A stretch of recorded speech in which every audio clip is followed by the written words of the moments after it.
No problema do quadrado, a situação é de se investigar a diagonal do quadrado, né?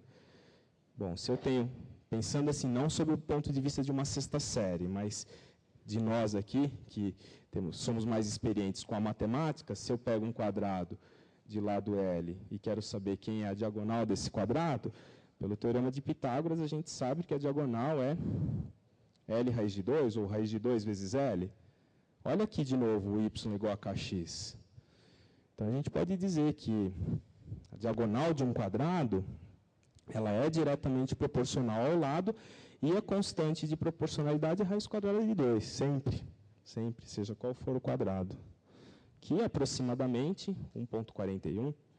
Esse é o enfoque da sexta série. Formada a base estrutural aí da proporcionalidade direta, por intermédio dessa sentença matemática y igual a kx, né? Esse K é uma constante de proporcionalidade.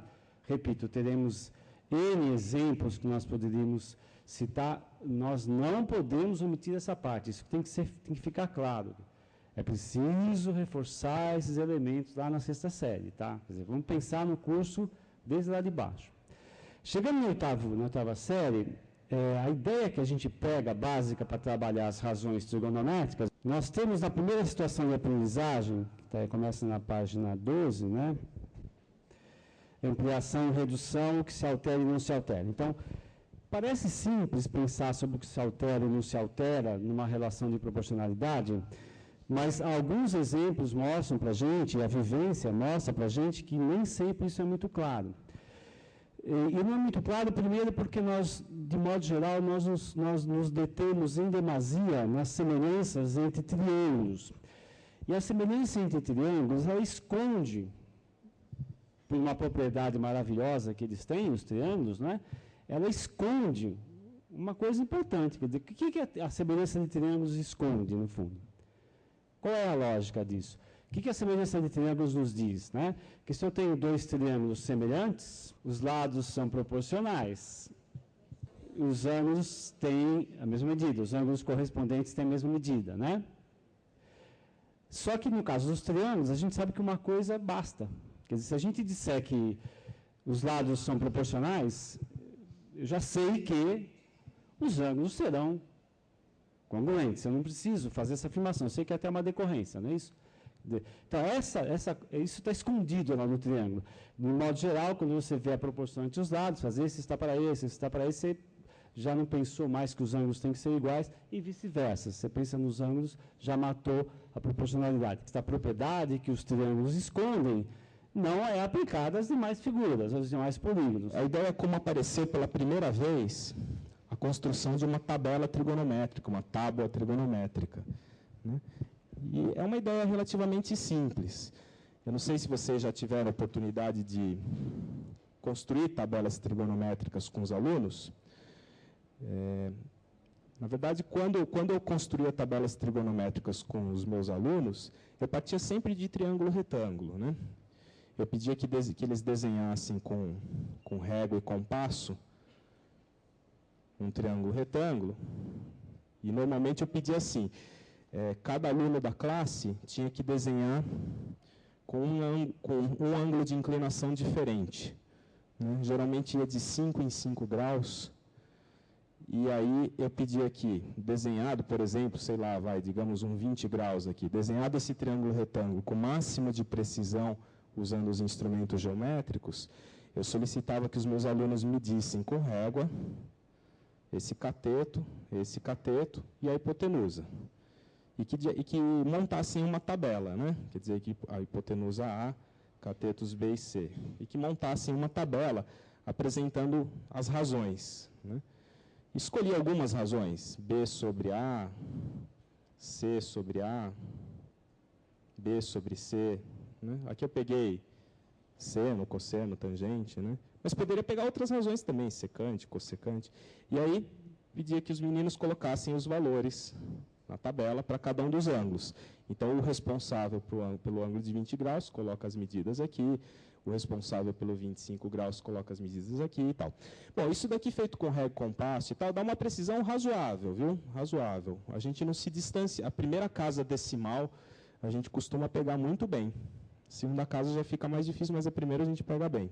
Bom, mas no caderno tem uma proposta diferente, que é uma proposta de... Essa proposta aqui, ela aparece em livros didáticos e tudo mais, né? No caderno tem uma proposta diferente, que é a seguinte, é partindo da ideia que Hiparco, que foi um matemático que viveu no século II a.C., como ele construiu as primeiras tabelas trigonométricas, né? Ele partiu de uma circunferência e trabalhou com cordas na circunferência.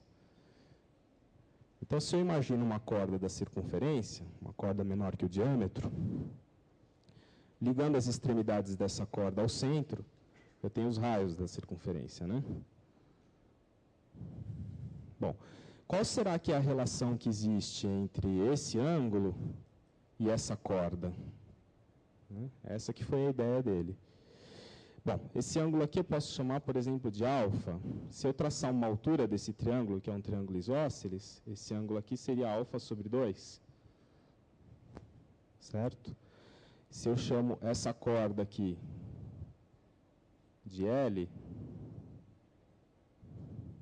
se eu chamo essa corda de L, essa medida aqui é L sobre 2.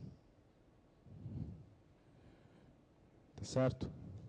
Bom, nesse triângulo aqui, se eu aplicar, por exemplo, seno ao ângulo de alfa sobre 2, é igual ao cateto oposto, que é o L sobre 2. Vamos supor que o nosso raio seja 1, vai? Para facilitar um pouco a nossa vida. Então, ficaria L sobre 2 sobre 1, cateto oposto sobre hipotenusa. Então, dá L sobre 2. Pronto, eu já tenho uma relação entre o comprimento da corda, que é o L, não é exatamente o comprimento da corda com o ângulo alfa, é com a metade do ângulo alfa. Mas para se construir uma tabela trigonométrica, isso pouco importa. Qual é a relação que eu tenho?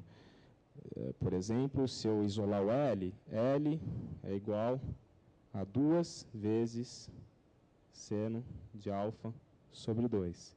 Gente, ó, novamente aqui a proporcionalidade direta aparecendo, hein?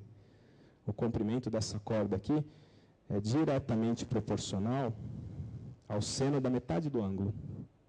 Ao seno da metade do ângulo, oposto à corda. Tá certo? Bom, e como que o menino pode construir a corda? Construir a tabela trigonométrica? Aí, a partir disso daqui, eu posso atribuir valores. Né? Posso atribuir valores para os ângulos e medir aqui ângulos diferentes, medir a corda e fazer o cálculo e montar a tabela, L em função de alfa. No ensino médio, no caderno do primeiro ano, aparece mais, com mais ênfase, nesta fórmula aqui, né, na fórmula que relaciona o lado com o ângulo, reforçando a proporcionalidade direta. Outra situação, nesse caderno de primeiro ano de ensino médio, que também é explorada, outra situação geométrica, é a ideia de você estabelecer uma fórmula que relacione o comprimento da corda de polígonos inscritos com o ângulo, que é essa fórmula que a gente viu, mas também dos polígonos circunscritos. Né? Então, por exemplo, a situação que a gente fez, vou voltar aqui a folha, essa situação que a gente fez, a gente pode pensar também o seguinte, no contexto geométrico, isso daqui poderia ser o lado de um polígono inscrito na figura. Certo? Então, essa fórmula ela me dá a relação entre o lado do polígono inscrito e metade do ângulo central. Tá certo? Bom, posso fazer esse mesmo problema, propor esse mesmo problema para os alunos, só que com polígonos circunscritos.